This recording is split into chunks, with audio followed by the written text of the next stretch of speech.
Well, guys, day 10, and Lee, you're going home today. Hopefully coming back though, right? Yeah, we're coming back. We're sending the crew home, Chief. There's no sense because I think this delay is going to be a few. It's not about us. Does that make sense? There's a bracket that has to be cut. That steering has to be fixed correctly. I think that's going to take a little time. But what I'm going to do is go through every single wire on this boat and the management of the batteries. Does that make sense? So that we understand the systems, because there's no way this yacht should be running, and when it is running, it should be able to, we shouldn't need the generator. Does that make sense? Yeah. So we got to get it there, and we've got to, so we got time. Does that make sense? So that's what we got to do. We got to spend the next few days, hopefully the delay will be less than a week. We'll push hard and we'll try and get it done, but there's vendors involved and stuff like that. Anyway, Lee's gonna, you're flying back, right? I am. Okay, and then Janet, you're gonna drive home, right? Yes. So we gotta go, Chief, we're gonna go drink some coffee and go pick up a rental car? Yep. All right, sounds good. That's it. All right, guys, so I've had lots of meetings today. Chief is cooking lunch. One of the big ones is power management. We've got a company consulting on how we get this yacht to run strictly on the alternators is the ultimate goal, which most of the parts I had, I'm missing one piece. We've come to the conclusion. Let me show you what's going on here.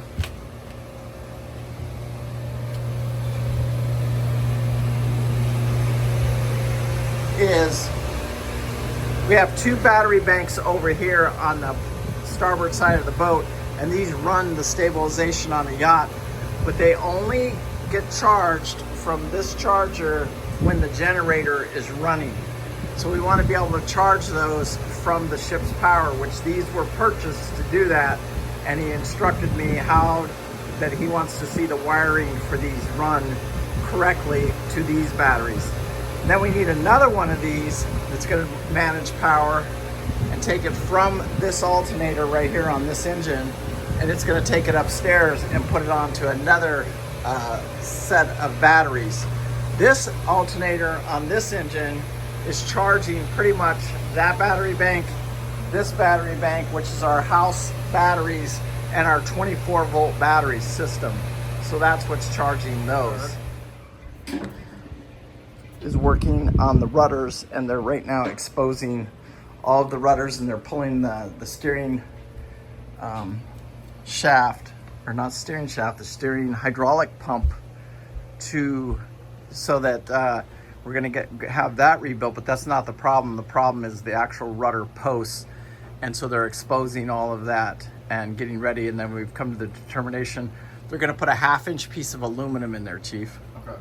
Janet got an email today from the Panama Canal saying that our measurement we've got accepted for our measurement. So we're accepted to be able to get through the Panama Canal.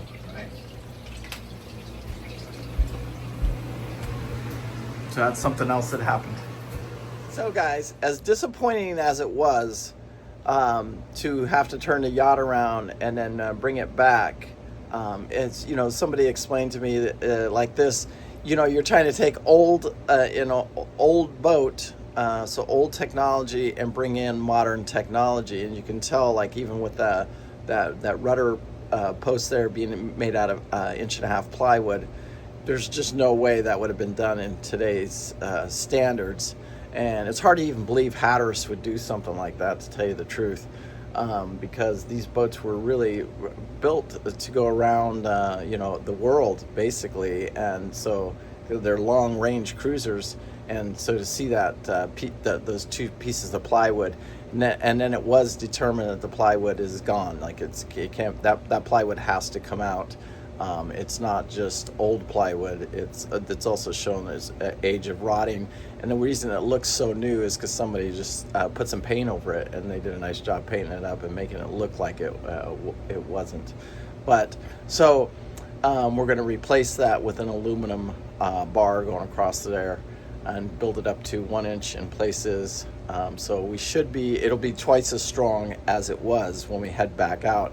Also, another thing, like you saw, I had a couple meetings with some power management people, and we're going to, me and Peter are going to do all the labor, and we're going to pull wires and get the yacht running 100% off of the alternators of the boat, instead of trying to rely on the generator, especially for that long of a trip.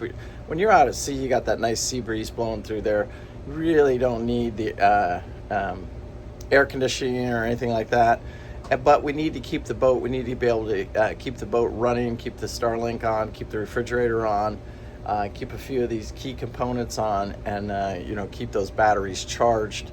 And then we found out we had like a blown fuse on the starboard side, so we're going to get that fuse replaced today. And there was a wire that was hooked up incorrectly, so we get that engine back online and get that alternator back online here shortly. That'll actually happen today. But getting all the controllers mounted and stuff like that will take a few days. So anyway, I want you guys to be as jacked up and stoked up about this as I can. You also saw yesterday we got the letter. Anyway, guys, the videos might be short these next 5 or 6 or 10 days, however 15, however long it takes us to get the yacht ready. As we're getting the work done here, I will get your minimum of 3 to 5 minute videos every day, showing you the progress and what's going on each day, so that we just to keep it fresh and keep you guys in the loop. And so I'll do these videos every day, and then once we get going again, we'll see what happens. Anyway, make sure you hit that like, make sure you hit that subscribe, make sure you're sharing it with your friends. This is real life. And remember, live life with no regret. I do. And thank you so much for watching. I do appreciate it. Bye.